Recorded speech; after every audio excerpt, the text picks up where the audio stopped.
Պարոն Ֆարմանյան, բայց ոնց է ստացվում, որ այդ ձեր այդ գումարային պարգևավճար աշխատավարձ գումարած իրար 400,000 ստանալով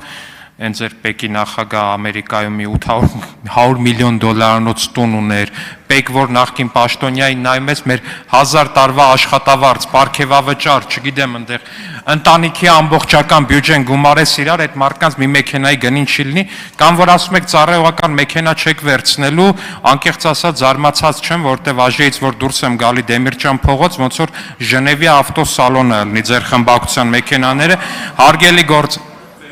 Հարգելի գործընկերներ, անկեղծորեն որ ասեմ կզարմանայի շատ, որ օրինակ չգիտեմ, պարոն Կարապետյանը Քեմրիով գնար գար, ասենք անկեղծ էլ, եկեք այդ թեմաներով չխոսենք, հարգելի գործընկերներ, բայց այնուամենայնիվ իմ առաջին հարցը մնում է ուժի մեջ, այդ ոնց է ստացվում, որ դուք այտենց 400,000 դրամ ստացող ազնիվ պաշտոնյաներ եք եղել նախկինում, բայց հիմա ունեք տենց հարյուրավոր միլիոնների գույք, անձամբ դուք չէ՞ էդ վերնախավը Պեկի, իսկ մենք այս պարգևավճար ստացողներս մի հատ հիպոթեկով տուն ունենք մի կերպ։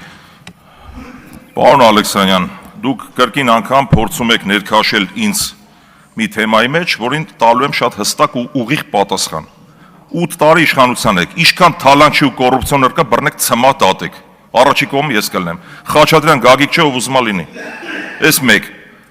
Այդ պատասխանատվությունը չփորձեք կապել մեր քաղաքական ուժի հետ։ Ոչ Գագիկ Խաչատրյանի պատասխանատուն եմ, ոչ էլ Գագիկ Խաչատրյանի ժամանակ եմ առաջի ու վերջի անգամ աշխատել։ Գագիկ Խաչատրյանը եղել ընդամենը հերթական պետական եկամուտների կոմիտեի նախագահ, երբ որ ես աշխատում էի։ Աշխատել եմ Մաքսային պետական կոմիտեի ղեկավարի օրոք Արմեն Ավետիսյանի, Հովիկ Հովսեփյանի, Դավիթ Անանյանի, Վարդան Հարությունյանի, հիմա ինչ կապ ունի, ես բոլորի պատասխանատուն եմ, ինչա։ Կամ դուք ինքներդ ձեզ հակասում եք, երբ որ դուք անընդհատ Պեկի մասին եք խոսում, դուք բոլոր Պեկ աշխատողներին եք վիրավորում։ Երբ որ այդ Պեկի տակ դուք տեսնում եք ինչ-որ մի մոնստր, որ մարդը պիտի թալանի, ու դուք գիտեք ինչի համար եք զարմացած, որ որևէ թալան, դուք լավ գիտեք, որ թալան գոյություն չունի իմ կողմից։ Ես իմ ամեն մարդ իր տեղն է պատասխան տալիս։ Իսկ ինչ վերաբերում է մեր գործընկերներին, առնվազն պետք է մարդ միամիտ լինի, որ այդ մեր գործընկերների կենսագրությանը ծանոթ չլինի, որ չհասկանա, ասենք պարոն Կարապետյանը ոնց է Մայբախ քշում։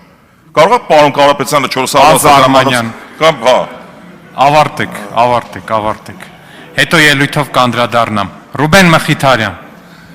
Պարոն Ֆարմանյան, ես պարոն Ալեքսանյանի հետ իրականում համաձայն եմ ու գումարած նրանց ես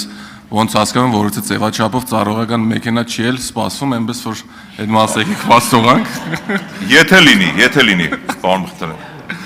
Տեսեք, խորհրդարանական կառավարությունը